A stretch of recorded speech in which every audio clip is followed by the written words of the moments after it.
আজকের মাহফিলে বিবাহিত আসছেন কারা কারা, একটু হাত তুলেন তো দেখি।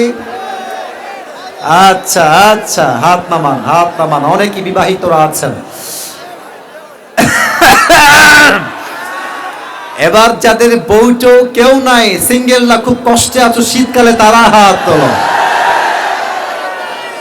ইন্না লিল্লাহ। আপনারা সবাই সিঙ্গেল, সত্যি না মিথ্যা? এ আমি বিশ্বাস করি না। শিওর শিওর বউ নাই, শিওর?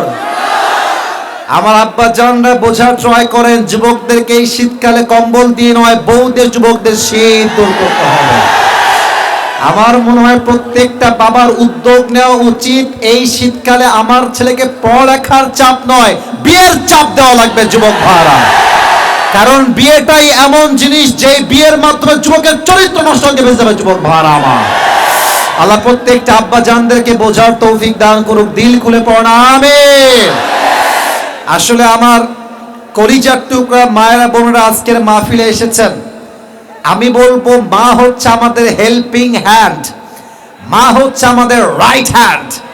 মা যদি বিয়ের জন্য বাপকে বলে তুমি আমার ছেলেকে বিয়ে দিবা না, মানে আমার মনে হয় 80 ভাগ বাবা বিয়ে দেওয়ার জন্য বাধ্য হয়ে যাবে। যুবক ভাইরা, আমি আমার মাদেরকে বলবো, মায়েরা আমার, আপনি আপনার মেয়েকে বিয়ে দেওয়ার সময় সরকারি চাকরিজীবী নয়, চরিত্রবান যুবক দেখে আপনার মেয়েকে বিয়ে দেওয়া লাগবে। মায়েরও দোষ নাই, বাবারও দোষ নাই, কিছু ক্ষেত্রে বিশেষ দোষ হচ্ছে কিছু চরিত্রহীন মেয়েদের।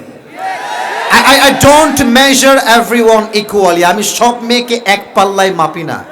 এই দেশে যেমন খাদিজার চরিত্রে মেয়ে আছে, তেমন নষ্টা মেয়েও এই বাংলাদেশে আছে। যুবক ভাই, কিছু মেয়ে ভাবে যে বিয়ের সময় আসলে আমার কথা একটা, টাকা যার কাছে আছে টাকলা হলেও আমি তাকে বিয়ে করে ফেলবো।